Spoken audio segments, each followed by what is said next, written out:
By the way, our team is saying that we are live already, and everybody's watching us. So on behalf of our experts and on behalf of ASOdesk team, I would like to welcome everybody who joined us this late evening.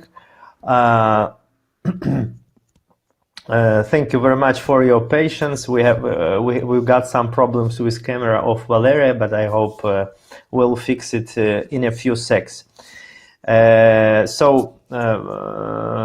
First of all, I would like to say a big thanks to ASOdesk team for organizing this roundtable about marketing, mobile marketing in 2021.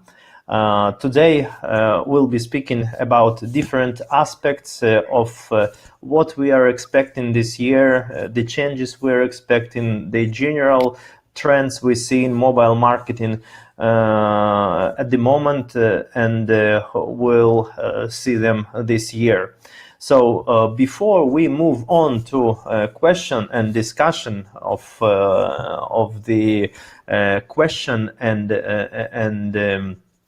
the things we were presenting you while inviting for this roundtable, I would like to present you our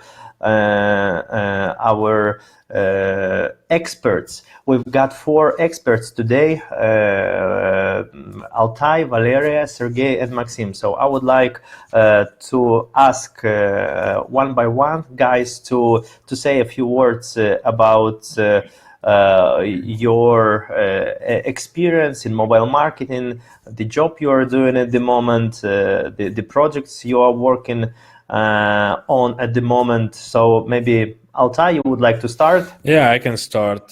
So I started learning ASO since 2015 because in this year I launched my first app and I realized that I need downloads. So this is my starting point. And I became ASO community activist in Russian speaking field since 2018 when I firstly launched my YouTube channel ASO Secrets. So now I'm deeply in this field and I'm chatting and talking with a lot of ASO specialists from many countries. So that's my experience.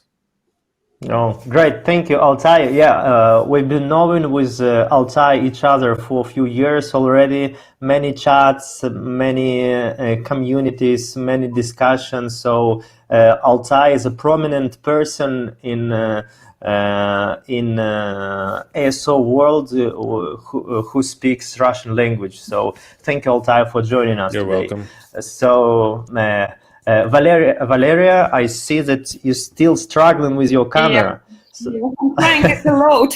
I'm still. I have my network setting is on. I just check it, and I don't know what the problem is. So I think it sounds like evil eye. Even so, sorry guys. I will support you by voice. And sorry for our audience, I can translate myself. May I interrupt you for a second? Read the chat. Mark sent you settings for you where you can find. Yeah. Maybe let Sergey continue and we'll give you a few minutes more to try to fix these things. Yeah, okay. Yeah. So Sergey, maybe we would like to invite you to say a few words about... Of course. I'm with Mobio, a mobile app marketing agency, since 2013. I have running this company, and almost 8 years we help businesses grow, and we strongly focus on mobile application and games, and for sure App Store optimization and all of this stuff is important things, the key things for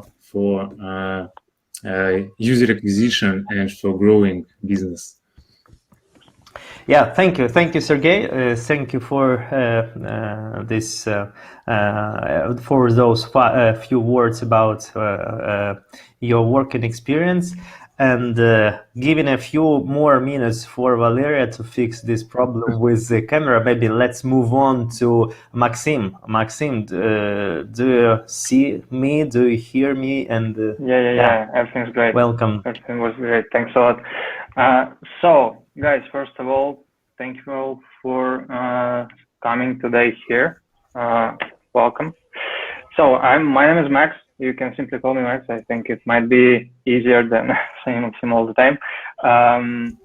So, what am I doing? I'm working in Go Mobile. We are a mobile marketing agency. We are like running the full cycle mobile and digital services as well. Some stuff with performance, awareness things, video production, consulting, and many others. And of course, included app store optimization. And right now, I'm like 2 years. For 2 years, I'm leading the Indonesian office. Basically, I'm responsible for pretty much everything and helping our guys, our Indonesian employees, to like build the proper digital agency on Indonesian market. Yeah, and it's quite cool because as long as we're talking about ASO, app store optimization is quite new, which is like maybe interesting for an Indonesian market. So we are trying to educate guys there little by little about ASO and about other things as well. So yeah, something like that. Thank you, Max, for joining us today. Thank you for agreeing to talk with us about mobile marketing trends in 2021 this year. So, and the last expert today is Valeria from Mobio. We see that you didn't success the struggle with your camera, so perhaps let's move on without it. So we would be thankful to hear a few words about your experience in mobile marketing. Sure. One more story for this issue. I am working with Sergey in one company, one team, and I have something like, I don't know, 7 years experience in marketing and digital marketing. And in my experience, I have to work with all fronts, like CPA network. It was something like a start of my career when you're working, this traditional CPA network with earlier games production, with earlier CPA lows, CPA conversions. Then I'm working like an agency side, on client side, like with dating app popular in US and tier 1 countries. So, and now I'm working something like 2 years with user acquisition with Mobio. It's really great experience because I'm working with client side on desktop and then turn on to mobile marketing side, and it's great experience because you are transferring all desktop issues with something like tracking issues, attribution issues, and you pass it to mobile apps. It's a really specific and good experience. Something like that. Oh, Valeria, so many years and so many applications so far. It's a great experience, I guess, to try different categories and different things from general mobile marketing area. Guys, thank you so much for this introduction. So let's move on to the topics itself. So sorry, Artem, don't you want to introduce yourself? Few words, yeah. Yeah, thank you, Altai. I just forgot about myself. So my name is Artem Tkachuk. I'm ASO expert at ASOdesk.com. So we are preparing many analytics with ASOdesk. We're analyzing the data. We are focusing mainly on App Store optimization, I'm a lecturer at ASOdesk Academy. I'm preparing new guys for, like, I'm teaching them App Store optimization, and yeah, that's it. And on day-to-day life, I'm working at a company with the name Ondi.app. I'm working with taxi applications. Our company is working with hundreds of taxi companies all over the world. So my day-to-day working area is a travel category, maps and navigation category. And yeah, I'm promoting a taxi application in many countries, dozens of countries in the world. Yeah, so that's about me. First, I would like guys to discuss today the changes we faced last year, last autumn, on Google Play console. So Google Play reworked console in general, but first of all, what I am interested to discuss today is Google Play console analytics. So I remember when they released this beta Google Play console, Tom Greenstead, product manager of Google Play console, he wrote, "The new acquisition reports focus on trend analysis, understanding relations between metrics, and now support expanded dimension, included languages, store listing, and requisition." And basically, we've got a lot of new information, but we've got a lot of dimension filters, which helps us to measure our application performance on Google Play. So, guys, how did it release of new Google Play Analytics? How did it change your performance measurement? And how do you think this will influence performance measurement of Android applications on Google Play in 2021? So, Altai, maybe you would like to start? Yes, I can have a few words, and I'm afraid if I say those words, then maybe other speakers might don't have any other words to say. So you should always start from different person in each question, I guess. Yeah.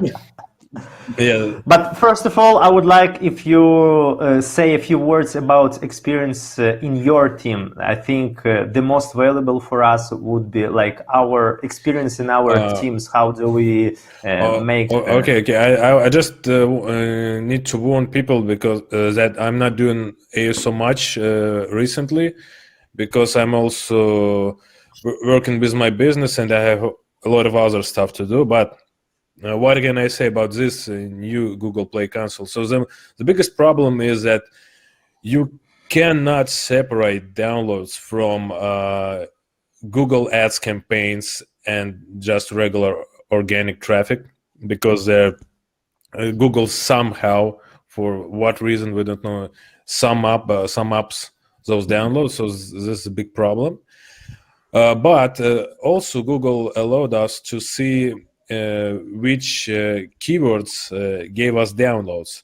And at least in my perspective, I can see, for example, some brand awareness. I can find keywords with my app name and see how many people downloads my app. And it can give me a little insight how popular my app is.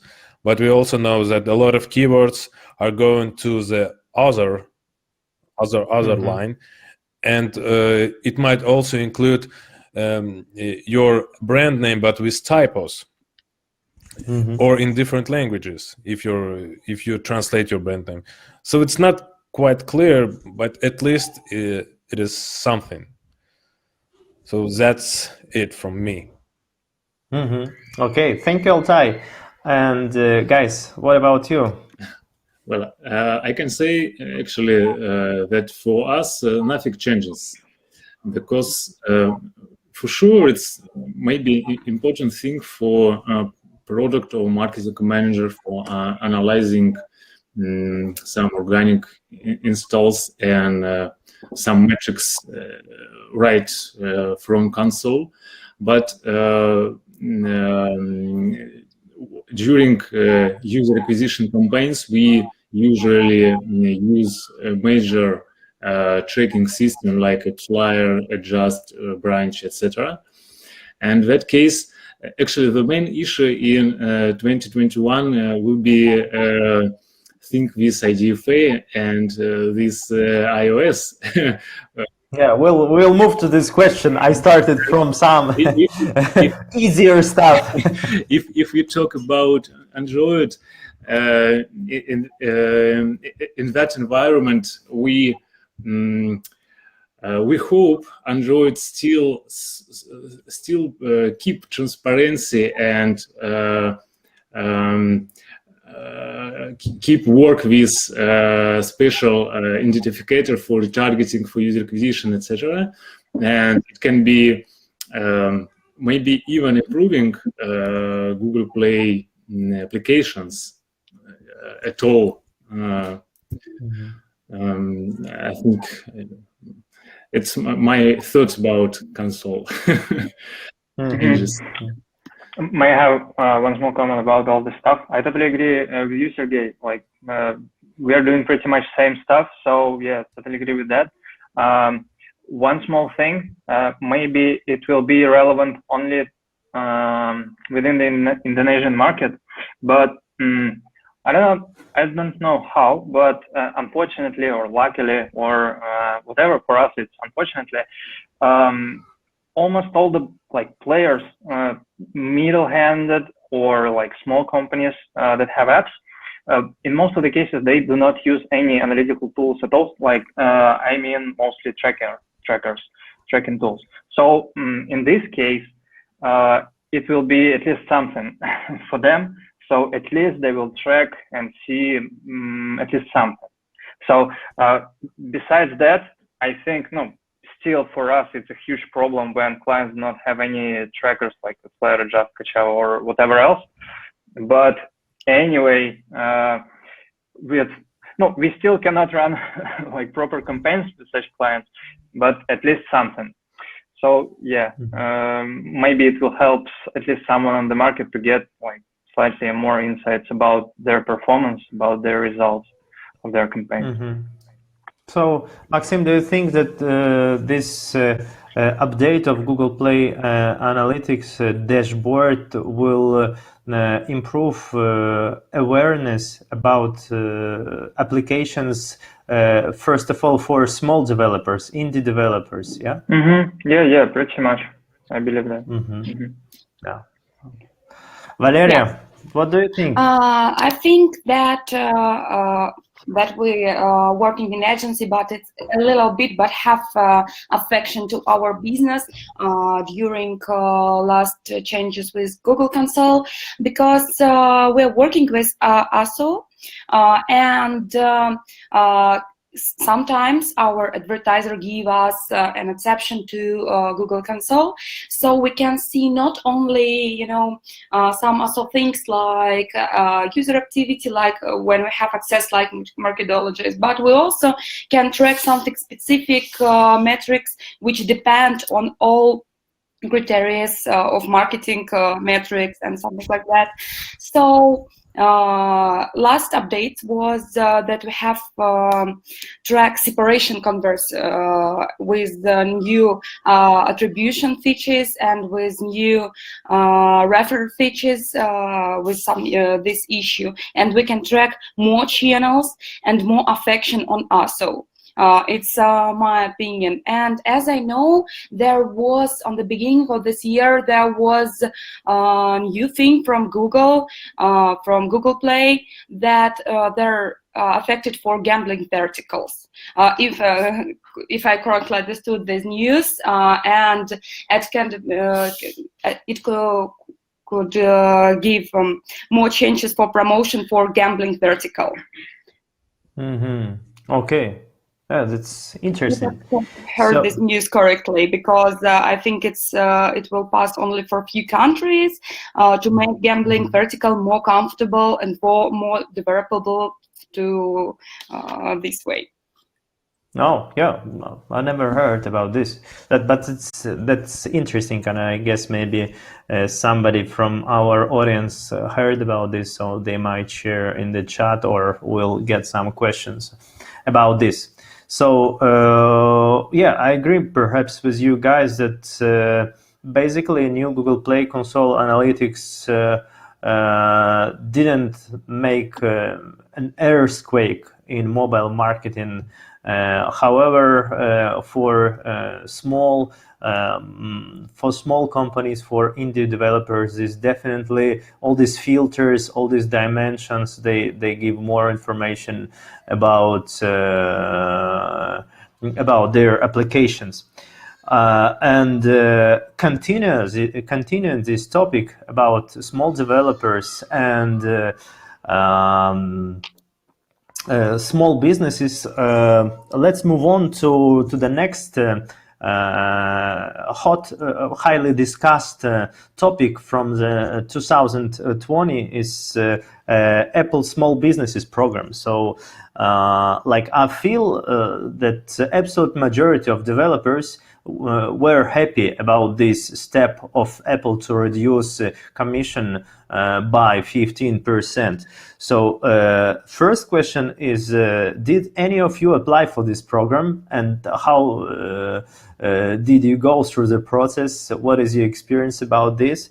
And do you think that thanks to this question, thanks to this program, Apple program, 2021 will be a year of small businesses on stores, on App Store, or this year will be a new era of indie developers? Well, sorry, but I can start because it affected my business personally, because we're a small team and we applied for this program, and since January we see that we increased our incomes about 15 or 20%. And what again I say is that now we have additional money, and I'm thinking about hiring ASO specialist in our team, so he can do my job, which I did before. So at least at this point of view, it might influence the ASO field for small developers, of course. Actually, Altai, I was thinking about this as well, that small developers will be reinvesting this 15% into marketing activities, because normally all these small developers, indie developers, they have problems with marketing budgets, and having this additional 50%, like small allocations, they will be trying to reinvest them in the future growth. I was thinking about this as well. Guys, what do you think about this small businesses program from Apple? How is it going? Is it going to affect mobile marketing this year? May I give a small comment, please? Yeah, Max. I really thought about this thing, about the small developers and everything, and I came up to an idea that it really may create some kind of a new approach to the whole business development itself, because I think it's quite obvious that all the businesses would like to cut their expenses, right? No one likes to pay too much taxes, no one likes to pay too much commissions to banks and whatever else. And App Store commissions are one of those things. So I think that there is a possibility that there will be some kind of a new field when big publishers will create some small and autonomous groups within their companies, agency studios, whatever, and they will act independently, maybe somehow somewhere near to those studios, to those huge developers, but but still independently, and that will lead to like cost. No, it will just give more options to test new things, to test new games, to test new like apps or whatsoever, without spending too much money on commission. And I believe maybe in the early beginning it will not be quite a huge thing, but in a while, no, I really would like to think so. But maybe in a while it will lead us to the whole new world of many indie small studios that really developing cool products. Some of them, of course, will die. Some of them will like grow exponentially. But anyway, I really hope it will lead us to some cool and great results in a while. Yeah, interesting point. Thank you, Maxim, for sharing this. Sergey, Valeria, Yeah. what would you say? I think actually that it's not about additional revenue. For sure, additional revenue is important, and each percent important for small, medium, and big businesses as well. But I think it's some competition with Android platform and kind of PR and attracting new developer and influence there to create new product. And we all know that money isn't key thing when you run a new business. Actually, money is happened when you run a great product, and investment easy to involve when you run a great product. In that case, for sure, it's a great sentence for all industry, and I hope a lot of developers will produce cool new applications. Yeah, so we can expect more interesting products this year, yeah? Yeah.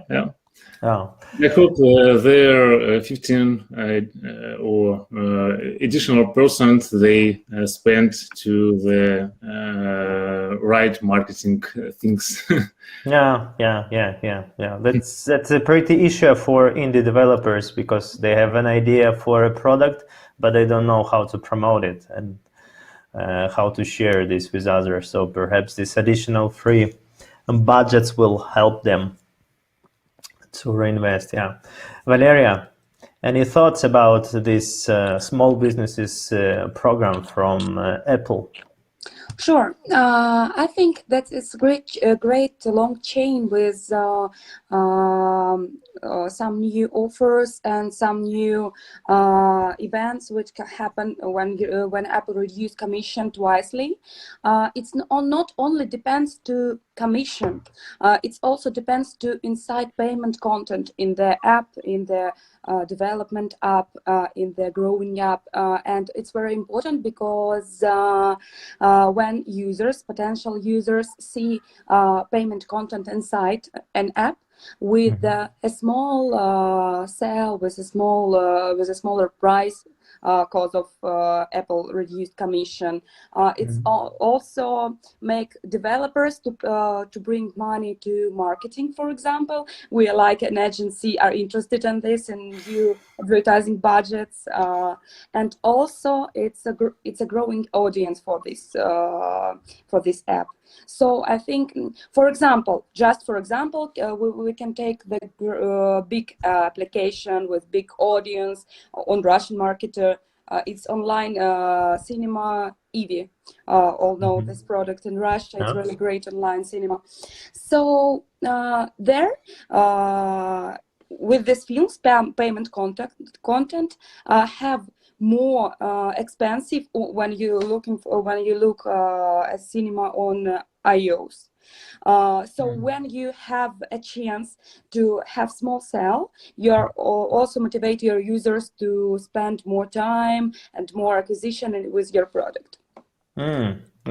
So I see, guys, that all the mobile marketing agencies are super happy about this program from Apple. You're expecting more small clients, right? Why not? This year. That's Why true. not? Why Because not? We are small expecting a new unicorn who will grow from small clients. Yeah.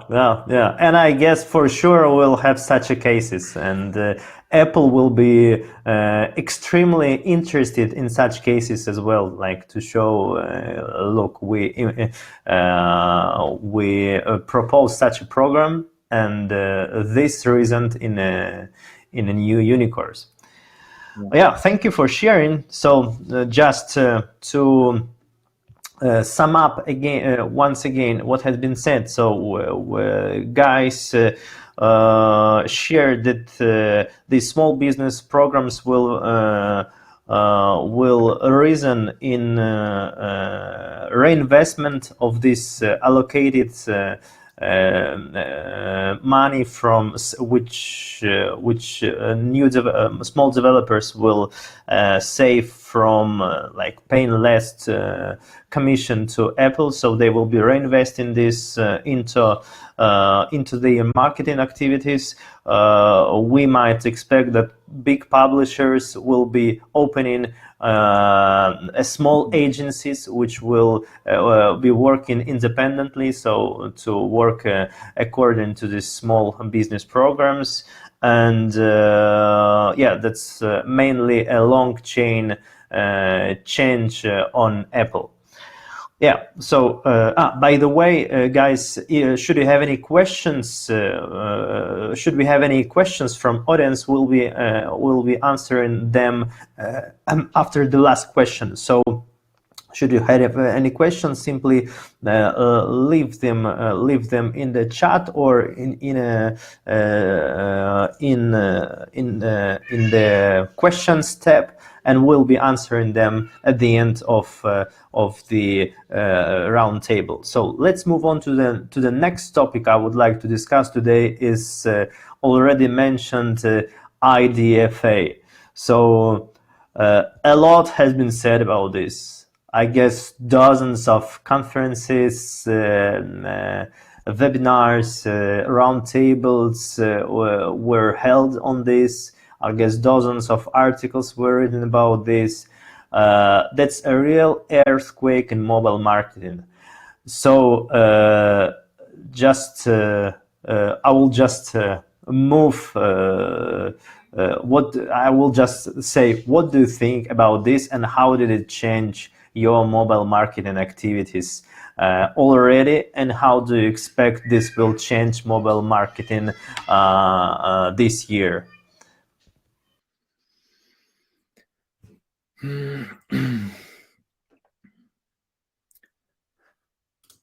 Well, I can start.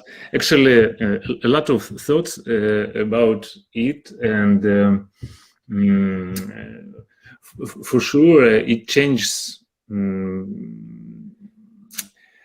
a lot of part of marketing and product development this year. And if we go to and each details are important, actually. For example, first of all, we should care about our collecting data, about our warehouse of data, and we should, for example, create some alternative ID and think about it right now, not then iOS 14 is coming, and IDFA, all of IDFA of your user will be unenabled, and you can't do anything with it. Then for product, it's very important to decide prompt or not ATT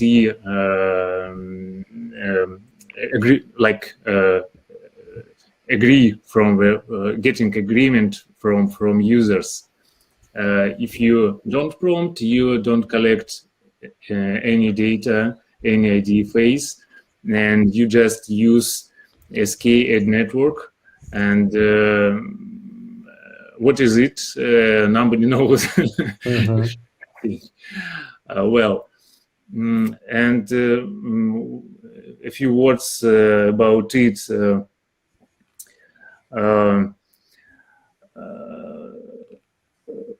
At the end, difficulties of using a system like mobile management partners like AppsLayer, Just, etc., will be increasing, and this major services have to provide some decision, some solution for working with IDFAs, with IDFV for vendor, and some special attribution for SK-Ed network. And it means that actually for us, for end users and for developers, I think these services will be cost more money. Just a few things. I can give word other speaker and then maybe add some yeah, I totally understand you. That quite we can talk about this quite a lot. So let's just touch some. 5 or maybe 7. yeah. It's like endless thing to talk about. So yeah. That's thank you for your points, Valeria. Maybe you would like to add something. I just want to get a conclusion that iOS and App Store promotion become more expensive by CPI metrics, by performance metrics, and all product owners need to be ready for increasing pricing for some marketing activities.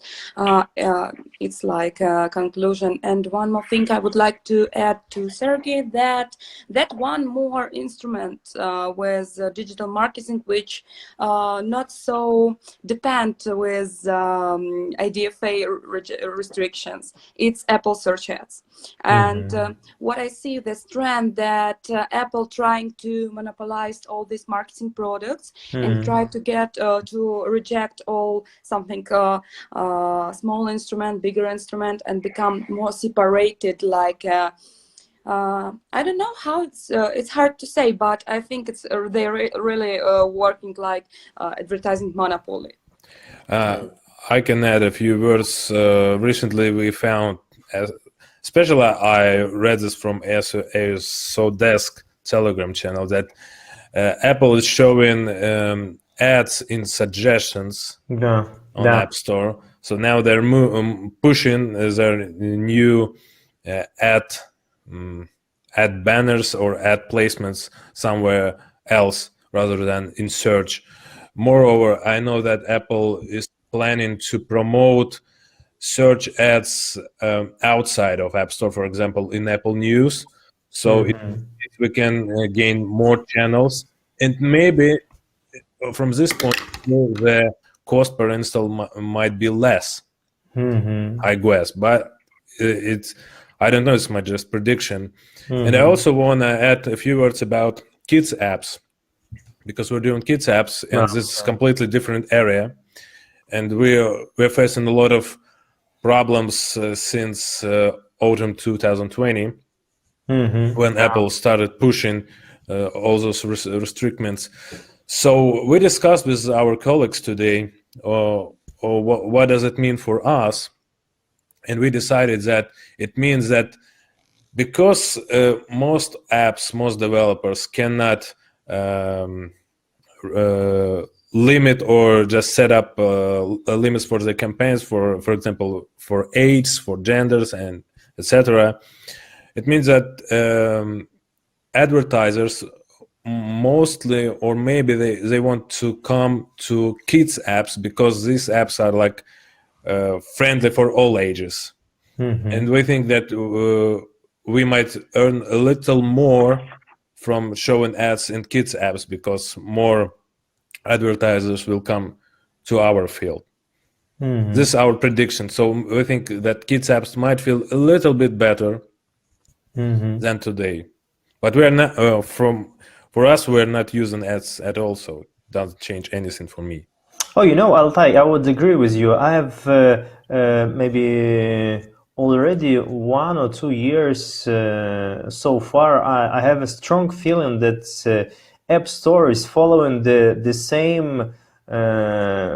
same way Google Play has done a few years ago, while starting all this story with Explorer installations and promoting applications in different product placements on Google Play.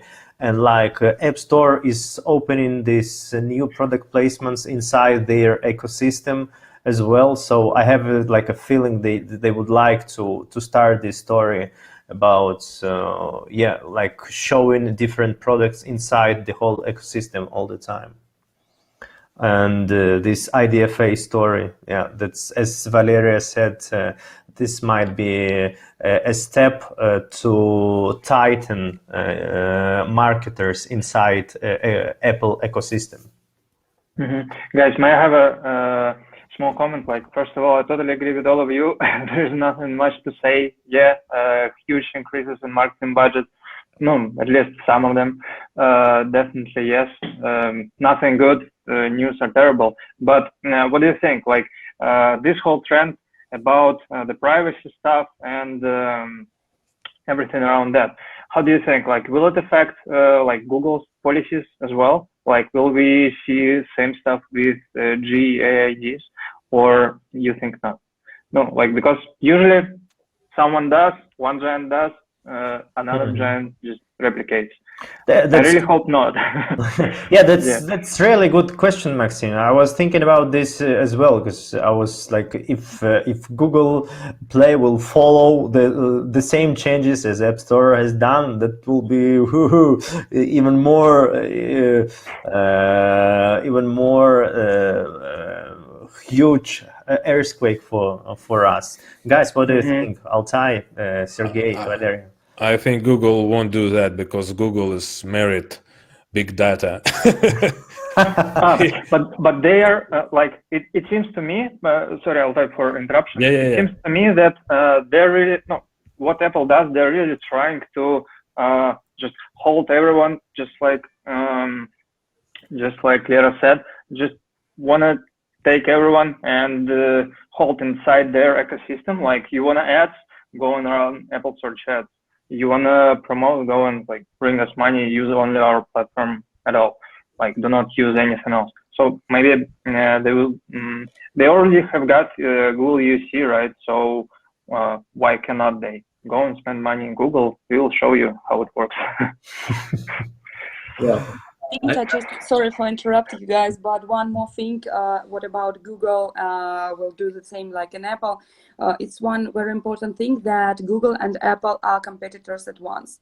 So I think the following changes won't be the same, because, for example, if Apple's grid is your content ID, your privacy for his audience. So Google present himself like a flexible platform. Android platform are always flexible, are always demand to user interest, user customization. So I think I really hope that Google want to do the same like in Apple. For me, I think Google do same thing differently. We all know that we are expecting dying cookie. I think in a few Yeah, and Google announced it. I don't know where it will be happen. And after that, many campaigns like Criteo, for example, can be very tall. And in that case, why don't we Google does same thing in a Google Play? I think all of these big guys like Google, Apple, Facebook, Tencent, and China, etc., are going to make own environment and very like super platforms inside with payments, entertainments. You all know about some platform of Tencent with their WeChat application, where you can do what do you want, anything. I think Google do same thing maybe in a 1 or 2 year. Yeah, that's. But it doesn't set a bad thing. Actually, all of these changes will be open opportunity for new businesses, and I think that a lot of new companies will be found and find new way to work a new environment, a new reality. No, yeah, you're quite optimistic in general. Continuing this topic of IDFA, at ASOdesk, we have done a huge article in January, I guess, and we were asking different App Store optimization managers, mobile marketers, about the biggest changes they expect this year. And I had a feeling when talking about IDFA, many ASO managers and mobile marketers were saying that this change in iOS 14 will give a push to a new era of brand promotion and fighting for longer life cycle of new users. So huge brands will be fighting for better recognition, for better loyalty of the users, and they'll be investing more in saving these users from deleting the applications and spending as much time in their applications. What do you think about this point? Actually, I'm totally not agree with it because we all know what is performance, and performance is cost-effective way to getting new users, to growing your customers base, etc.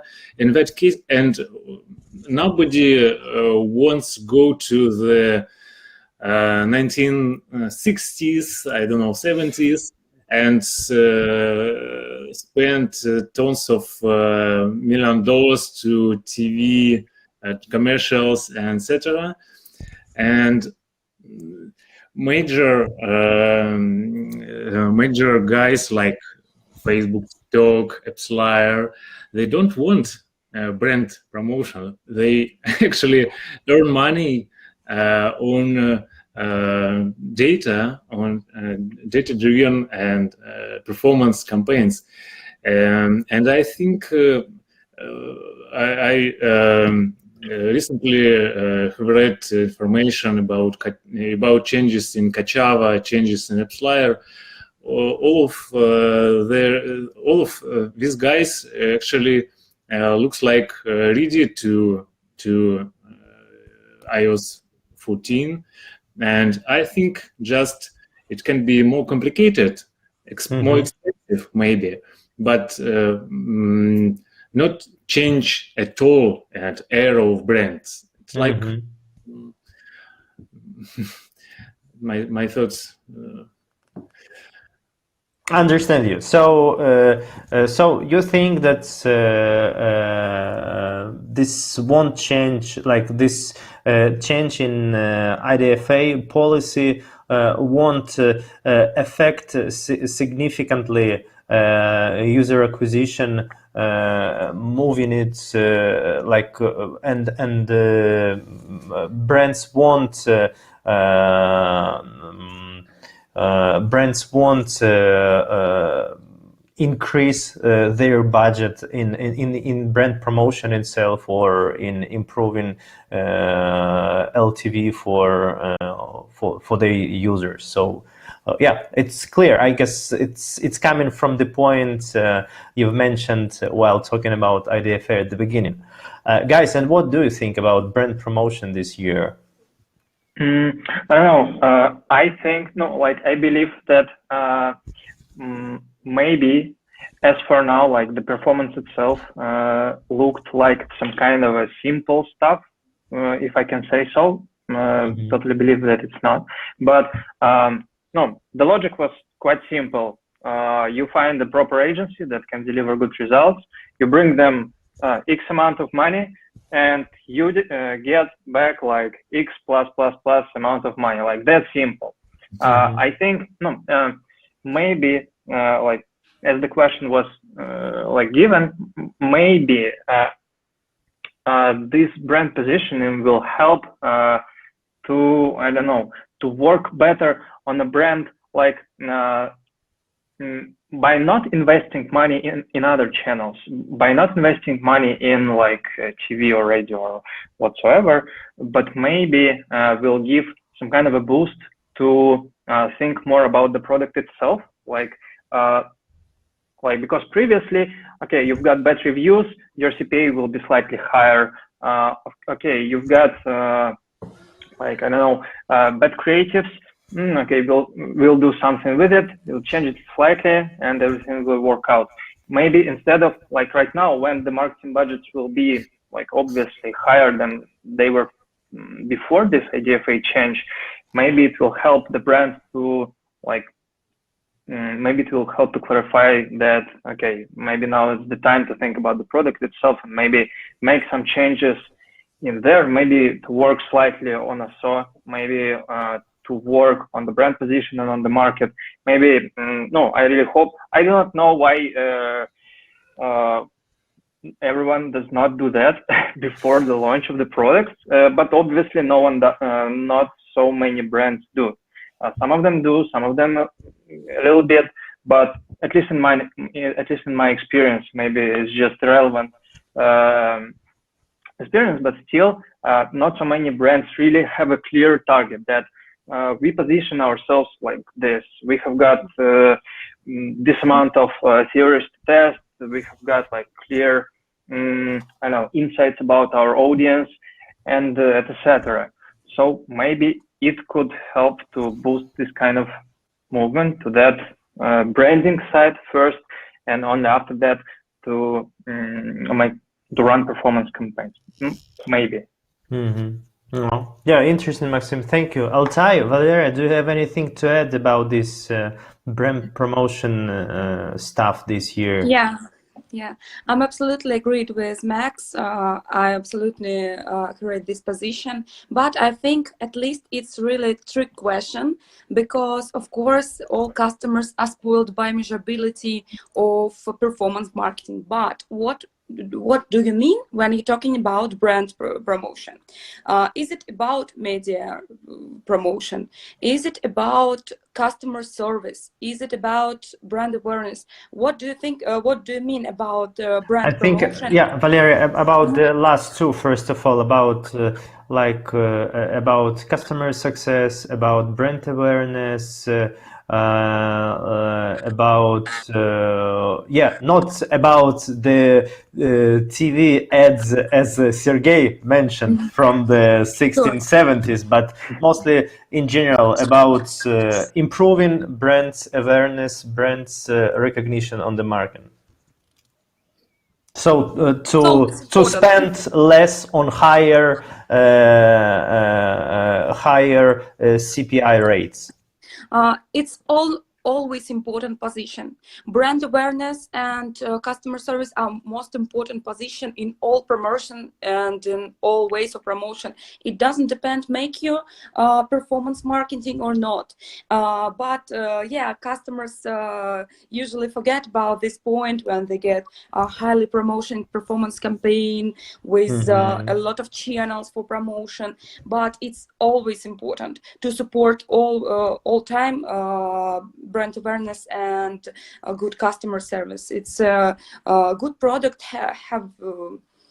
if you have good product, you will have your biggest channel for attraction new users will be organic. It's my opinion, and this point why ASO is really important in our time. Altai. I can add a few words. So I'm not really agree with organic, because in some fields ASO cannot bring you much. So you should install something else, for example, from Facebook. But as we know, we have IDFA issues. So I think we should wait when search ads will become a much bigger platform than it is now. And maybe it will give us much more opportunities to promote our apps more precise and with a less cost. That's it from my point of view. Yeah. I guess I see we're getting more and more questions about this topic. So you see, IDFA raises many concerns and questions from the audience. But let's move to the questions at the end of our roundtable. Guys, moving from IDFA, I would like to move to creatives. So there are like a lot of articles again has been written about the misleads influence on conversion, about different misleads use cases, and so on. I have a feeling that mobile marketers are trying different creatives now to stand out of their competitors, to differ from them, so to gain attention and then move a user to app page on Google Play or App Store, and then show the main features of the applications. So how do you think, what are the main trends you see in creation of new creatives for applications this year, and which A/B tests will be seen this year across App Store and Google Play? Which general trends for A/B testing you see and expect this year? Maxim, maybe you would like to start. Yeah, I'm thinking about it. Do you mean like the creatives within the App Store, or you mean creatives like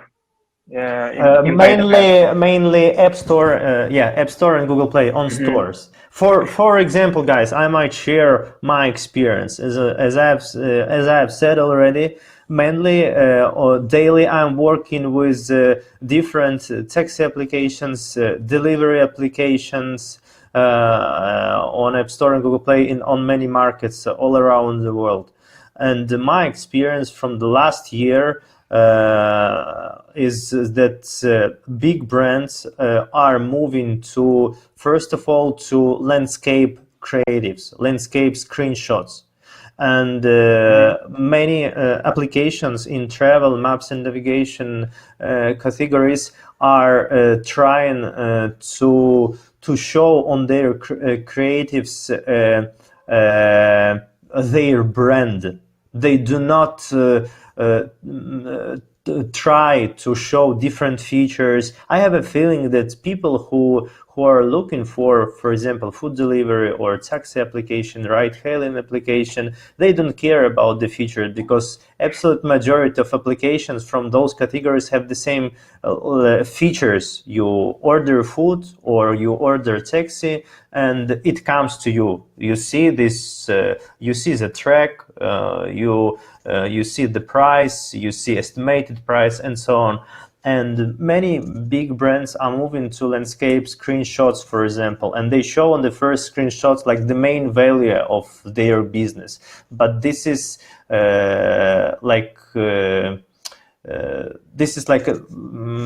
different story from other applications. So that, and all the A/B tests we have done so far shows definitely that landscape screenshots have definitely higher conversion for our application, and that's the trend we see. And that the trend, I think, this year application from our categories will be A/B testing a lot, iterating screenshots this way. So what do you think about applications you're working with from your categories? What is your experience? Yeah, so basically there is one big trend that we are seeing right now, and have seen for several years in a row. One big and the main trend is that the decision makers who accept your creatives in the end of the day are just simple managers that cannot say exactly will this creative work properly or not. So your main goal is to build a creative that will that manager will like. So that's the main trend, unfortunately, again. But I really hope that this year we will see the trend that will lead us to more A/B tests, because obviously if we will just create like all day long the creatives that managers like, it will not bring like real and good results. And but it's quite hard to convince people to like run those tests, because it's like some kind of additional service, and sometimes you charge for it, sometimes you not. But we are always trying to negotiate. We are always trying to force people to run them, to just see that, yeah, the screenshots that you've made, they are not just like that we came up with. They may really bring positive, like positive changes to your app, positive changes in organic installs and all of that. So that's the main thing, that's the main problem I can say that we are facing, that the real PIC is not the user, not the final user, but the manager. So I really hope it will change somehow. But yeah, most of the clients, they're like, at least now they're starting to think, about okay, fine, how do we measure results? How do we really see if it works or not? Like, at least now it's coming more to data side. So let's hope there will be more. Maxim raised a topic about managers know better. Main topic. Painful. Actually, I agree with Maxim that you should rely on numbers and not on your personal feelings, especially if you are the only one who think is it good or not. Yeah, it's not good. And I also can say what the trend is. What I think this might be the trend is that you should put less on your creatives, because it's much better if you can show like 1 or 2 points or 1 or 2 characters rather than a lot of random characters at once, because it's much harder to differ what is what is the main points of your app when you see many objects at once. For people's brains, it's much easier when you see less. And I'm not saying it like randomly. Our colleagues said that they tested those banners, and they found that when you have less, it converts better. Mhm. It might not be the trend for this year, but it might work anyway for you.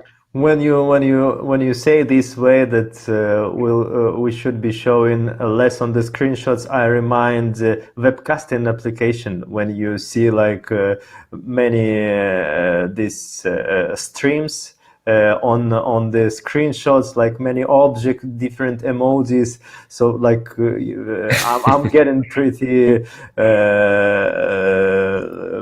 lost when I see screenshots from of those applications. Look at the Clubhouse app. They have only one screenshot. But it's really strange because you should upload 2 screenshots minimum. Yeah. Well, Really strange. yeah, that would be interesting. Yeah, we're talking about creatives and Clubhouse, which is I guess top grossing application in the world, has only one screenshot. Yeah, they don't care.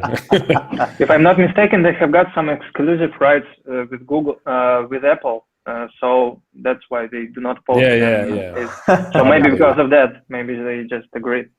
Yeah, sure. Yeah. Probably, yeah. Sergey, Valeria, what would you say about creatives on App Store and Google Play? Who talks? Valeria, maybe you. Okay. What I think about creatives, I think it needs to be followed to common trends, of course, but creatives must be adaptive for seasons, for holidays, for world situation. For example, this situation with coronavirus and pandemic, you know, when all brands have a little homes and roofs stay at home on their icon. I think it's really great when customers see the screenshot in App Store or Google Play and see that an app I feel the same that he feels. Us celebrate the same holiday that he celebrates. So it's really we need to have something like flexible system of changing creatives to be more flexible with customers, to change grades and adopt it, to make A/B testing more simple and more easier for testing. So something like that. But I think there are something like common trends, you know, for example, if 5 years ago it was fashioned text like Helvetica, minimalism and shadows and high-tech technologies and all apps put it on their screenshot. Now it's more contrast trends, more bright colors, more details. I mean, not like more details when a lot of emoji and buttons and signature, but I mean textures of these creatives. So we really need to follow a common trend and accept your target audience trend. If you have, I don't know, something very young service like, I don't make an example like TikTok, but something for young people, young guys, you need to know what your young guys want to receive and what they see and want to download this app, or something like that. Yeah. Yeah. I try to summarize your words, Lera. Developers and brands have to pay more attention to screenshots, to creatives in store, because cost of user acquisition will be increasing, and in that case you should pay more attention to conversion in store, even you just lose money. And I don't say about tasty, bright or not, color or not. It's work for creative experts, but marketing managers and agency definitely have to spend more time and money to this direction, and do like Lera said about season, etc. Yeah. You know, ASOdesk, when we do academies for newcomers to App Store optimization world, and we teach them how to analyze competitors. And we always say, when talking about App Store optimization and competitors, we always repeat, guys, okay, look at the competitors, but never look at the huge brand competitors, because they are bad about App Store optimization, they are bad about creatives. Never follow those examples. Because they have brand managers, and brand books, and they definitely know what actually should do. And really, it's sometimes funny. Like we spend hours with our students to find some new idea for creative, an idea for icon, and we'll look at the, like, for example, huge brand like, I don't know, Uber, and it's like awful example to follow. Like there is no special rules which we follow at ASOdesk Academy and so on. That's pretty funny. Yeah, Sergey, that's a point. Maybe Uber let their self do. Yeah. Because if you by the way, if you look at application like YouTube or etc., you know that rates low, screenshots not so cool, but still. Yeah, that's YouTube. Yeah. Guys, and let's move on to the last topic I would like to discuss today. We have said a lot about this, but I guess this question will help us to sum up somehow our today's roundtable. I would like to say a few words about competition of paid user acquisition budgets. So last year was again a year of huge growth of user spend. It was a year of, in general, of marketing budgets grow, and this competition is getting tougher. And how do you think this will affect mobile marketing in 2021? How do you think mobile marketing agencies, developers will be sharing? Do you expect any changes in budget shares for different paid user acquisition sources, different mobile marketing activities this year? Which might be a reason of IDFA or any other. I guess it would be definitely mainly a reason of IDFA impose. So what would you say about marketing budgets shares this year, and how would developers and marketers will work on it, and how would they share this? Yeah. Like definitely, if I may start, like definitely, I think we will see some new channels like growing, like App Store, Apple Search Ads. So definitely we will try to, it will grow. It's quite a big question who will run it. Will the brands create their in-house teams, or they will be ready to share it to someone else, to the marketing agencies? It depends. But I believe there are some options to like take those channels as well, like on our side. But like in general, I guess there will be not so much changes, because huge brands usually commit under some specific conditions in the beginning of the year, or like everything is already planned. Maybe not now, maybe in the next one something will significantly change.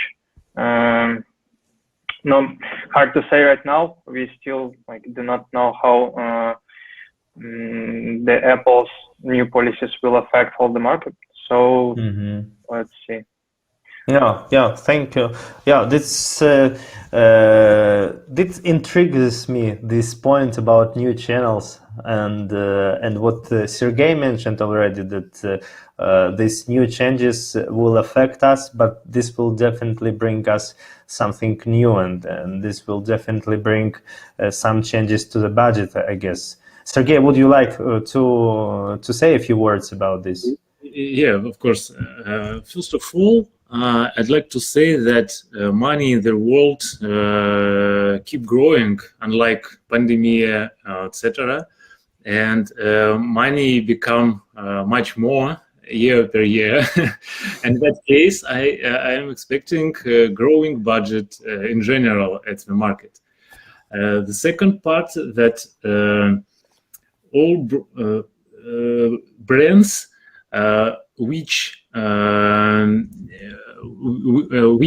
not in the mobile right now have to be go to mobile and develop their apps. Retail, I don't know, real estate or travel or whatever. Retail, well, okay. Mm-hmm. Let's look to Russia or the United States retails big company. In that case, all of not mobile first company like brands we just jump to the mobile will spend more money and will be spent to mobile. All of these brands know that pandemic like 2020 can happen, and if they don't use mobile and digital in general, they die actually. I agree with Maxim that a big question where it can be spent, in-house or agency, or maybe a big four like PricewaterhouseCoopers, why not? But if all of if whole market is growing, in that case, I think agencies will find job and find their customer, and we can keep helping growing applications. Sergey, I really pretty much enjoy your optimism about any step. Valeria, perhaps you would like to say a few words about changes in budget shares. Yeah, I'm absolutely supportive to Sergey because we're working in one team and follow one target, of course. But if look at situation more objectively, I think the main trend of 2021 it will be a growing of marketing budget for Apple search ads like in channel, because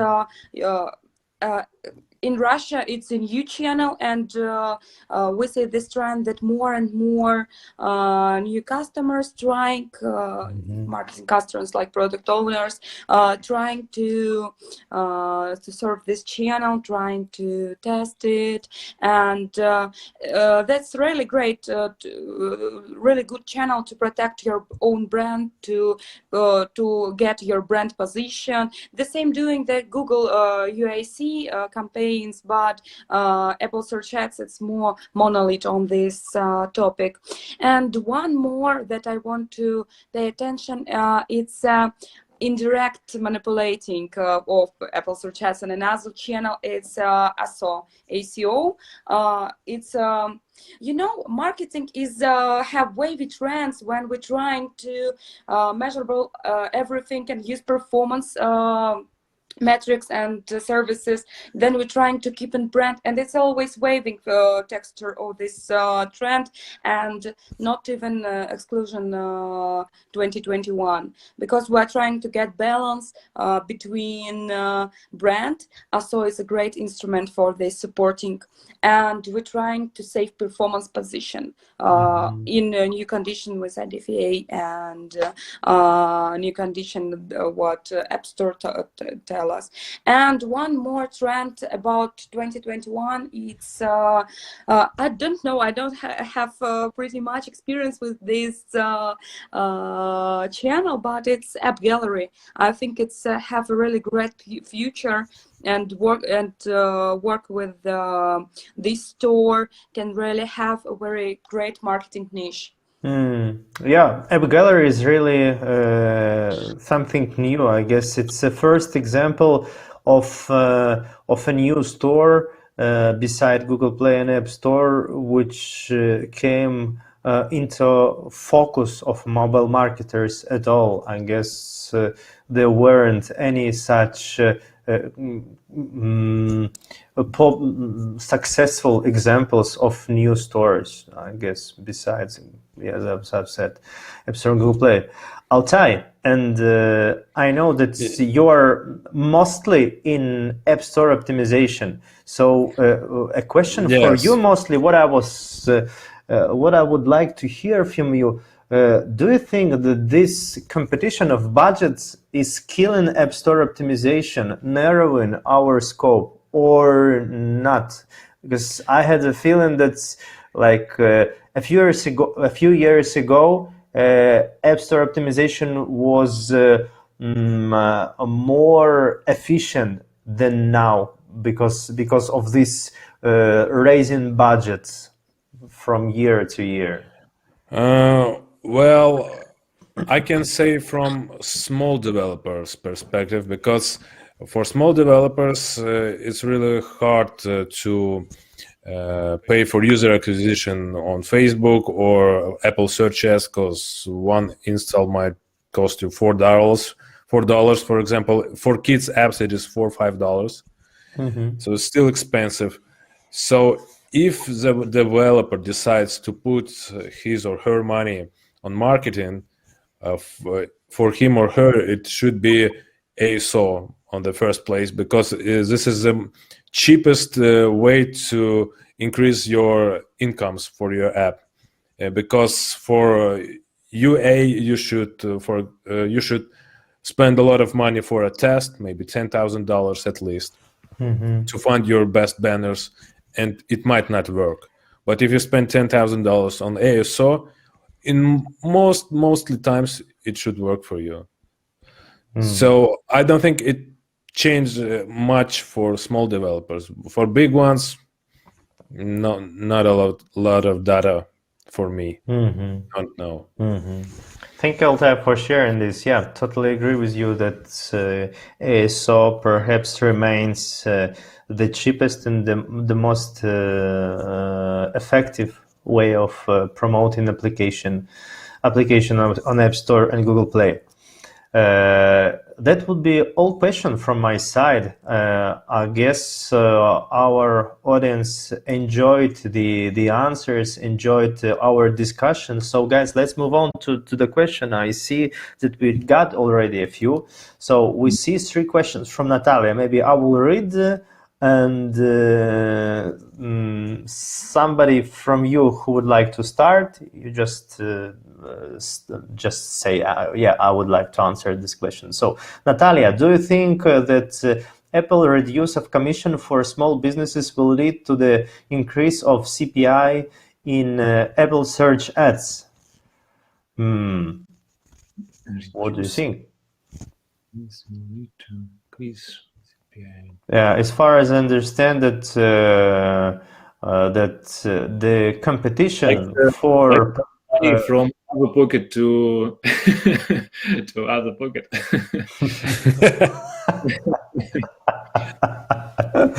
Yeah, that's yeah. Actually, I guess that's I don't think so, because it's auction model of for compete for each request, and I don't know. I think small businesses are not good at Apple search ads campaigns, and they anyway should spend a lot of money to understand what should work with them. So I guess in most cases they will try, they find that it's not good for them, and they leave. Yeah. You have to have pretty tough unit economy for do it, because you should exactly know your, I don't know, ROAS, etc. And if you do not know about it, don't try spend money. Yeah, good point. No, I have the same feeling that this 15% of allocations from commission won't affect CPI and Apple search ads in general. Those are too small, but these are too small budgets to affect search ads economy in general. Actually, Apple search ads has one barrier, one issue. You can scaling after some level. You have money, but you can't because limit of requests, limit of your keywords. Just we run this kind of issue. I think a few times. Yeah. No, I understand. Yeah. Guys, the next question. If you were using Facebook ads for iOS apps, are you going to do it in future, taking into consideration that IDFA will be deprecated? Will MMPs help to continue using Facebook ads? Yeah. Actually, as I know, mobile measurement platforms, MMPs, continue using Facebook ads and use from one hand IDFA, which opt in to ATT. From other hand, use this kind of SKAD network for working with segment without identifier. It can be cost maybe more money for acquire this user, but still continue using Facebook, of course. Maxim, Valeria, do you have anything to add? Yeah, I totally agree. MMPs will still help. Like they still will work. Like Expire, just they will not die, obviously. I truly believe that we will see some kind of solutions like that will help us track better. Really do hope so in this year. Like to overcome this issue with IDFAs. No, nothing for now, but I believe they will come up with something, or we'll have some commitments or agreements with, I don't know, Apple or Facebook. Valeria? I'm absolutely supportive to other position, guys, but I think MMP is not only the way which can be supportive to this channel, because it's indirect way to compensative thing of IDFA. I think also could be used an instrument of referrer. These parameters are really could be helpful for tracking tracking metrics instead of IDFA. When you track your user when he come before your tracking link tapped. Not only MP. Altai, I guess that's not much to say. Understandable. Yeah, I see that the next question has been answered by Altai already. So we've got another question from Rex Studio.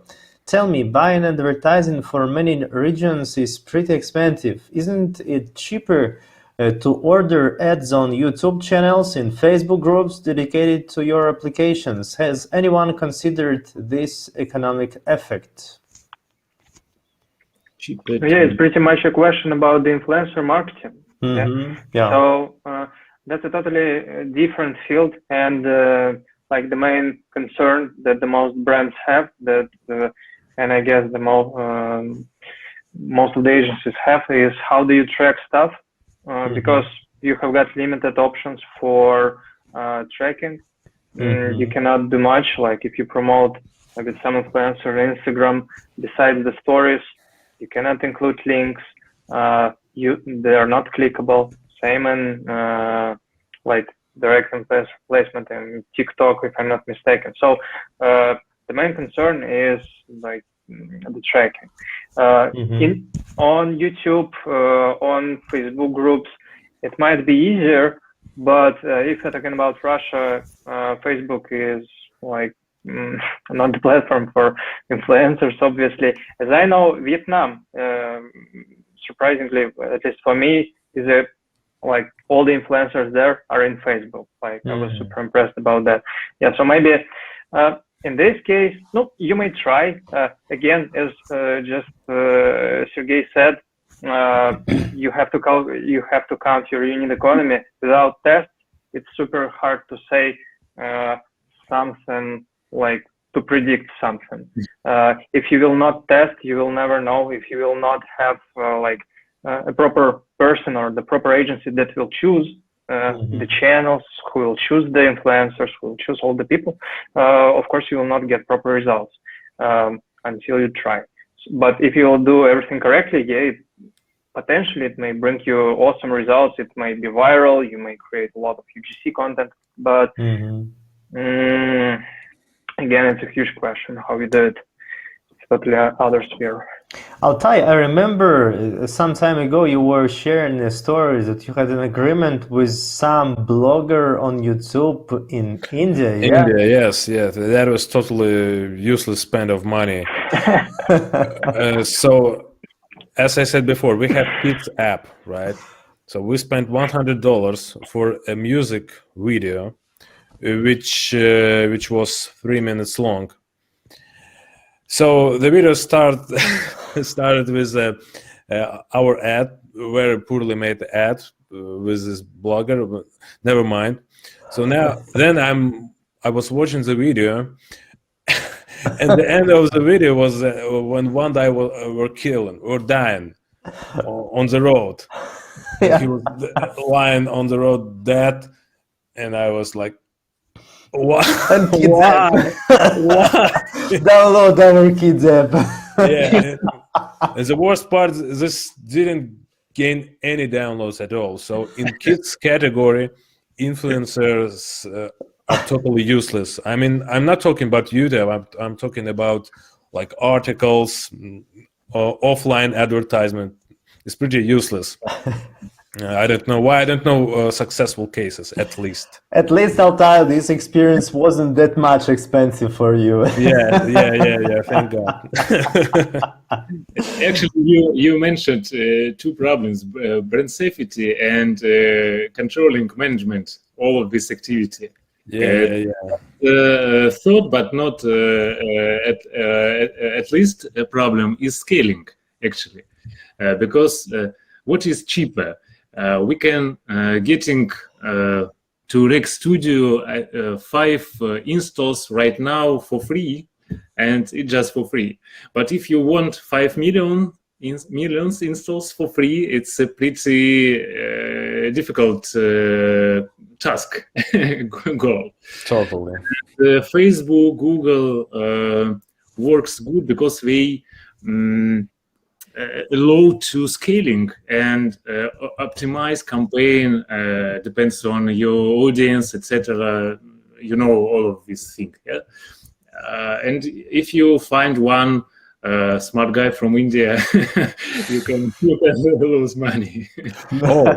I want to add one more thing. So when I paid to this blogger from India, then I started receiving a lot of emails from other Indian guys asking me to promote on their YouTubes or other platforms. So they have their own network, and they say, "Oh, this guy is paying advertiser." I remember this case. So. I mean that. Sergey, you were saying? Yeah, I tried to read additional question from Rec Studio. Thanks for the answer. I meant that for the United States region, you need to pay $1-2 per click, and for Facebook group or YouTube channel, 50 or from $20 to $50 is enough for several thousand downloads. I guess that's exactly what we are talking about. But for this region, actually, I don't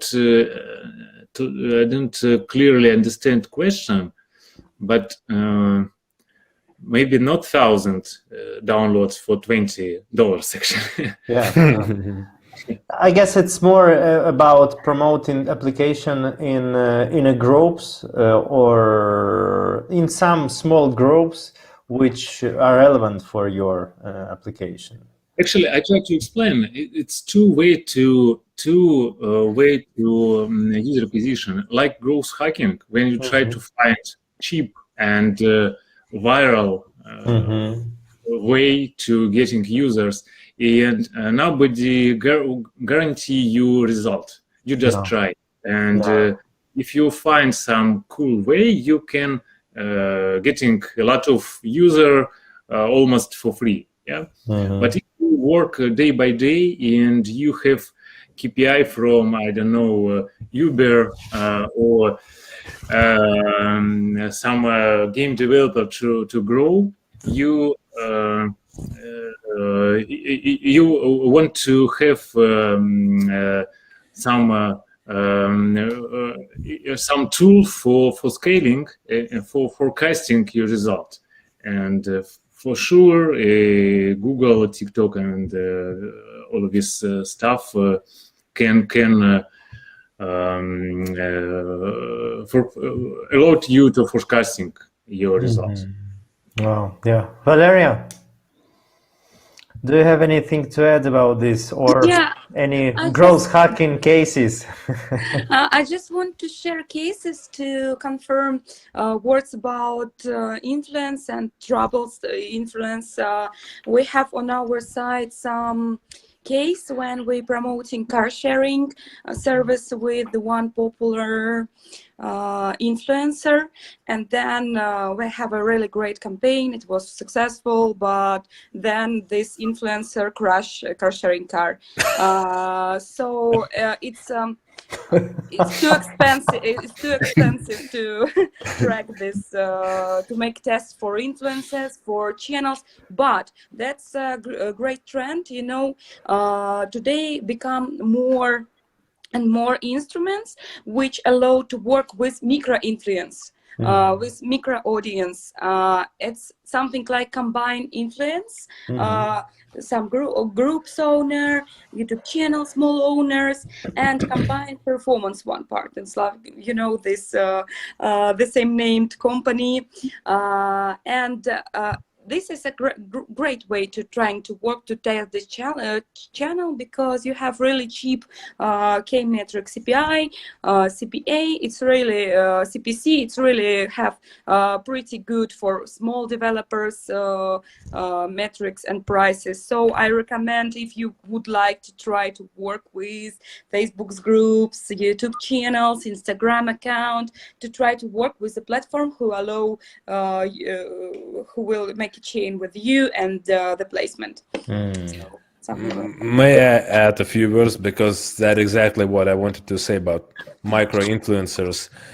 We have a social media marketing specialist in our team, and she said the same thing. And we were trying actually buying advertisements on those small Instagram bloggers.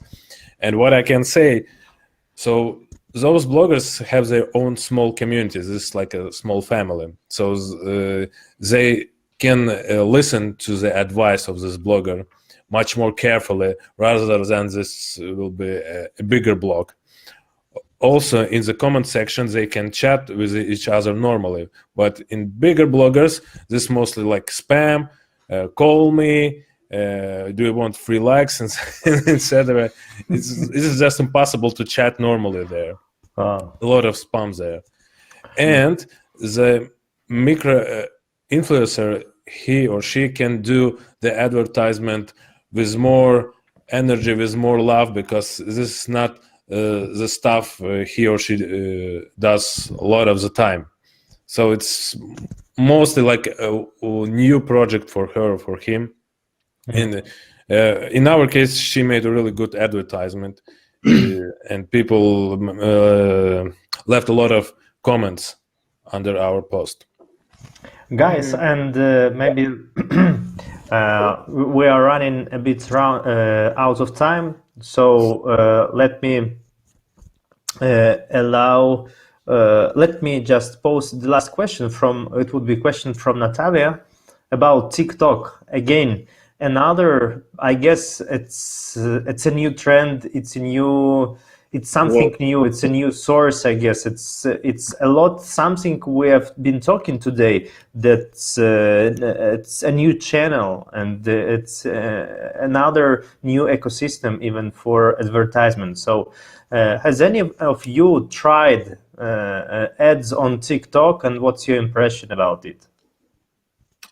Of course, yeah, we have tried for sure, and it works for sure. But as usual, you have to understand your audience, and TikTok audience is young people, teenagers, and that in that case, some product is not show high results. But it works, of course. Lera, could you share the last some cases, which is? Do you remember, not, Lera? For TikTok, I'm not sure that we have something like exciting results which I can present at this moment, but we tried. For example, Oka shows great results in TikTok, for example. I mean that we are trying to test this platform pretty good and trying to get the level, not like something special, something innovating, it's something new, but like a standard level that we have like Facebook promotion, YouTube promotion, and also we have TikTok promotion. So we really have some great cases for online cinema and some e-commerce products, but I'm not sure that I can share at the moment with correctly metrics and results of this campaign. But it's pretty good for work, but you need to make adaptive promotion materials and some specific benchmarks, and to know specific of the promotion of this channel. Maxim, any cases from Indonesia? From Indonesia, one cool case from Indonesia. It was banned several years ago. TikTok was banned in Indonesia several years ago by the government because they considered it as a porn placement. Whoa.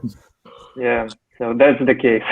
And 2 years ago when I just came, we were super excited. We came on a wave of hype of TikTok. Like it was the early beginning of when like everyone just started to hear about TikTok appearance, like, wow, it's a totally new place where you can put your ads. And on that wave, we came and like, hey guys, you must do TikTok. No one does it here. Like you must be first. After which, like people just laughed at our faces because like, hey, you're kidding. Like you're offering me the porn placement. What are you thinking about? Like it was super weird. But right now, luckily, the situation like is opposite. Right now, TikTok is investing, like it was unbanned. They're investing money in TV, and like right now they're in the early first stage, as it was like a couple of years ago in Russia. So it's growing right now. Not so many cases, the 0 cases because of this issue that I mentioned. Oh, interesting. But we will have one like very soon. Maybe if we will meet each other again, I could share it in a while. Oh, yeah, would be interesting. Altai, did you try on TikTok or not? Altai, are you with us? Yes. I just turned off the microphone. No, I haven't tried yet, and I think we won't try it because I'm not sure about the audience on TikTok. So we have app for kids, which is like, you should be moral, you should grown kids. All kids in TikTok and Likey, Yeah, you should try Likey. Yeah, maybe Altai is talking about like the underage children like that cannot use mobile phones. Maybe if at some point TikTok will be used by parents to like YouTube You turn on one video, give a tablet to your chat, and like forget about him for a couple of hours. But with TikTok, he's just scrolling. No, I have 3 kids, and I know exactly what's happened. I don't show my daughter TikTok. She uses it by herself. Actually, I think 7 to 15 years, all of these young people in TikTok and Likey and spend without screen controlling tool. She spent 7-8 hours per day. Wow. Yeah, true story. True story. Yeah, true. Oh, guys, thank you very much for all the questions. Thank you very much for all the answers. I guess I enjoyed this roundtable a lot, guys. The answers were really interesting. The answers, all the answers, all the ideas you shared with us today were based on a huge experience, years of experience of mobile marketing. I would like to thank you, Altai, Valeria, Sergey, Maxim, once again for this roundtable, for this nice almost 2 hours. We were expecting to have roundtable for 1 hour, 10, 15 minutes, and we're talking almost 2 hours already, and we've got many questions. So I'm so happy to have you this evening. Thank you very much again, our marketing team from ASOdesk. Thank you for organizing this. Thank you for inviting our experts. I hope all our audience enjoyed this roundtable as well. So hope to see you soon, maybe on other events organized by ASOdesk. And that would be it. Altai, Valeria, Sergey, Maxim, would you like to say just a few words as a goodbye for everybody? Thank you for having us for this meetup, Artem. That was a really interesting talk. I enjoyed it a lot. Yeah, light. Yes, I'm with me. It was a great pleasure. Thank you guys for joining us. Yeah, thank you, Maxim. Thank you, guys. Thank you, Artem and ASOdesk team. It was a cool event. I hope you invite us one more time.